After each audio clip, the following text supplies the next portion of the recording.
How's it going? So Parker, I mean, you 2-fight win streak. I mean, you kind of walk in the Apex with a little more swag this time around. Back to back wins. I'm more familiar with it too. I'm more comfortable. I know the routine. I remember everybody. So there's that level of familiarity that allows you to just be a little more relaxed about things.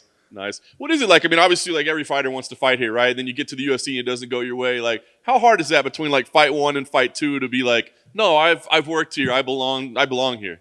Um, it gets easier. It starts out hard and it gets easier. And I think the most important thing is just making sure you don't lose that focus. You gotta keep reminding yourself what you're working towards on the hard days, and like the small setbacks like that are that's all they are. They're small setbacks. We can adjust, we can learn, adapt, and overcome. I dig it. This past year, just one fight, but obviously it did go your way. So, what's that year to you? Is that a successful year? Is that a tough year? I mean, what was it like for you? Both successful and tough. Successful in the sense that I did have a win in the one fight that I had. Tough in the sense that I only fought one time. I would like to have fought a little more frequently and more actively.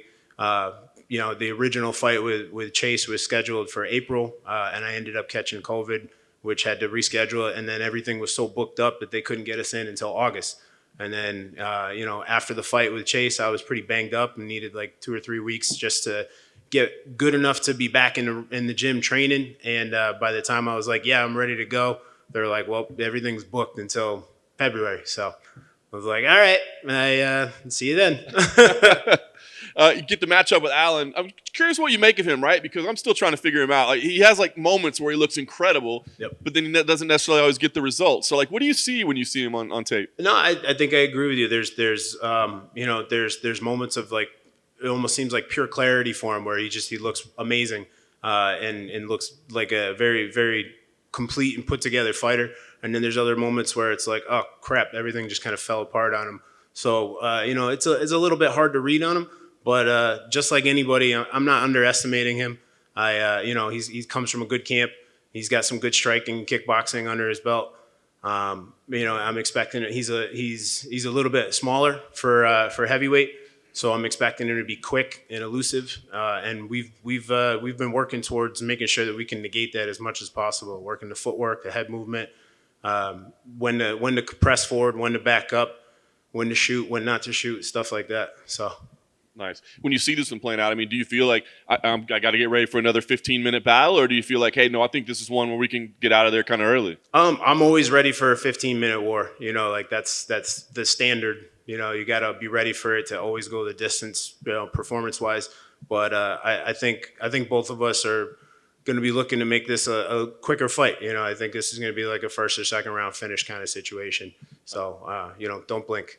Nice. You do that, 3 wins in a row, a finish, on a big platform. What's the goal? I imagine it's got to be to fight more in 2022. I mean, is that the biggest thing? I'm looking I'm trying to get back in here as quick as possible after this fight if everything goes well.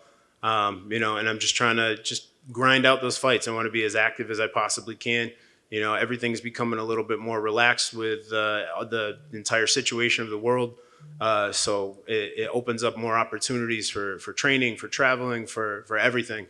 And I'm just trying to fully capitalize on that and go as far and as fast as I can with it. I dig it. And the last thing for me, I guess, as you look towards this upcoming year, I mean, is coming back here and fighting at the Apex, is that okay? Or is it like, no, we got to get back out there in front of the crowd? I'm totally fine with it, but I'm definitely looking for, I've had every single one of my fights here at the Apex. I'm looking to get that big stadium feel, get in front of a crowd and hear the roar of the fans again, even whether they're booing me or cheering me. I feed off of that.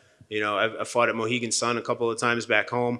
And they've got a good-sized arena. It's nothing compared to some of the ones out here in Vegas that you guys fill up.